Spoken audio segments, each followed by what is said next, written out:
Hello, everybody. I'm Emily from KCR Community Resources, and today I have some lovely people here with me from the Elizabeth Fry Society. Hello. I'm Michelle Novakowski. I'm the Executive Director here at Elizabeth Fry Society. Okay.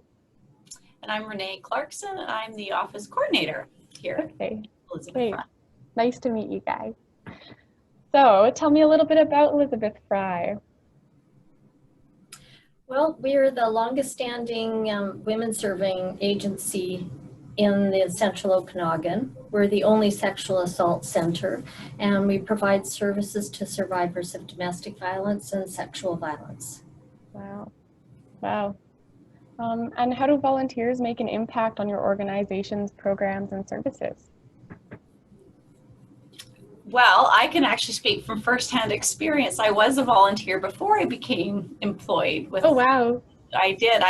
So I personally, the way in which I volunteered was worked at the desk. So answering phone calls, which there are a lot of typically in a day, which frees up the time for the victim service workers to be doing their job, doing more intakes and speaking with clients directly. Okay. So that's one way, and that was one day a week. I know that there are other volunteers working on other days of the week working on the desk, and I think there's filing and events. Our board members, of course, are volunteer. We have 7, so we're almost at capacity. Our maximum is 8. Okay. And we have people that do writing for our newsletter, that help with grant proposals, things like that. There's all kinds of different roles. It's pretty limited right now with COVID because we're not having people in the office and we're not able to do those live events. Okay. But usually you guys are pretty in need of volunteers, hey? Mm-hmm. In a normal world. Yeah. Yeah, it sounds like you have a lot of opportunities. That's awesome. Speaking of opportunities, for your opportunities, are there specialized skills that your volunteers need at all? Positions that I forgot to mention are in our victim service program. Okay. And so one of them is doing court accompaniment. Court is an all day, sometimes all week thing, and it takes a staff person right out of circulation. And it's a very busy, high demand program. So we do training with them right now.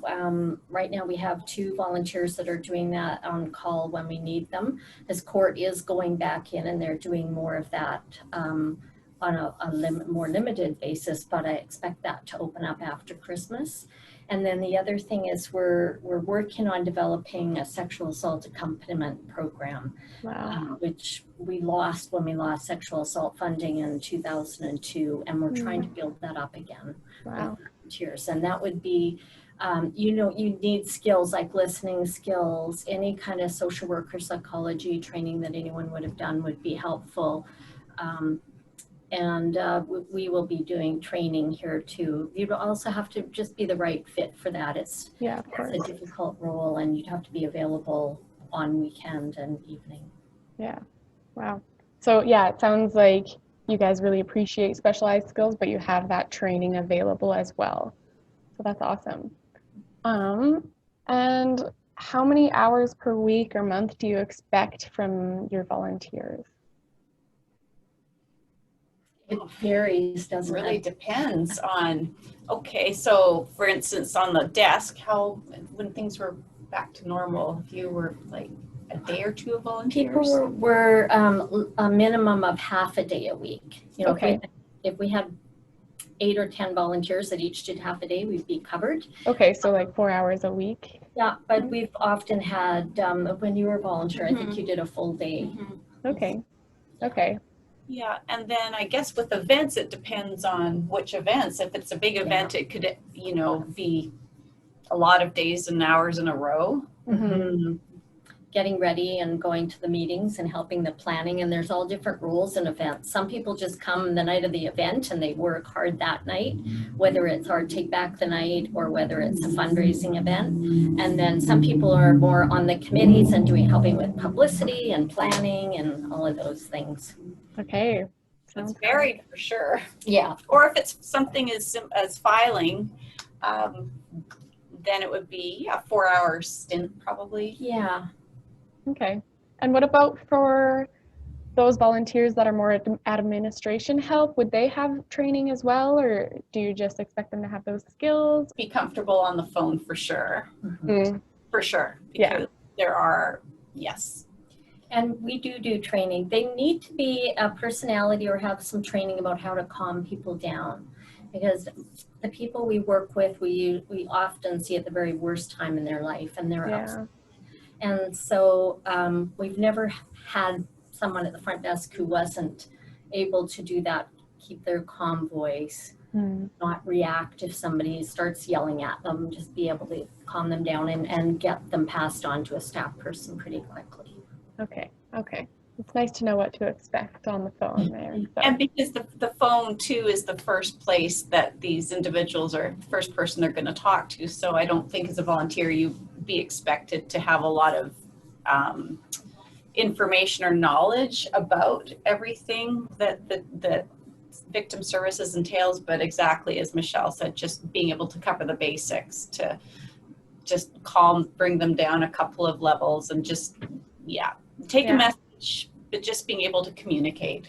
Yeah, because I'm sure it's so important for those people reaching out to you to know that there's a calm person on the other end of that phone. So, and if I wanted to volunteer with your organization, what are the steps I would need to take?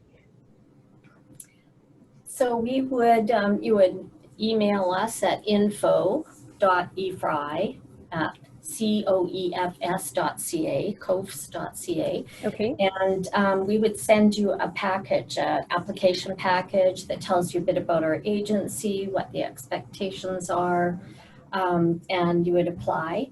Before you were accepted, you'd have an interview, and you would need to have a criminal record check done, and also we ask for driver's abstracts too. Not everybody has that. If you're doing one night at an event, we're not too worried, but somebody else might end up driving somebody to the hospital, or, you know, if you're doing some of those programs. Definitely. Sounds good. And is there anything else you would like an interested volunteer to know about the Elizabeth Fry Society? Volunteers are amazing. That's good. We couldn't do without them. Yeah, absolutely. And it's a great way to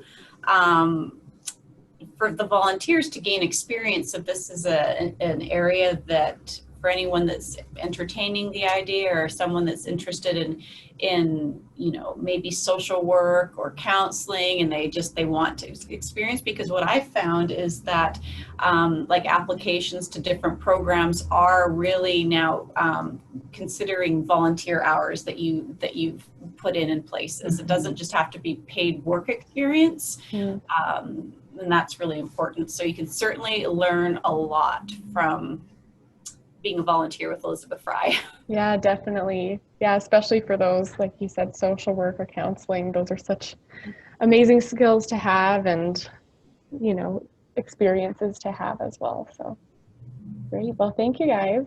That was great. Thanks, Emily. Thank you, Emily.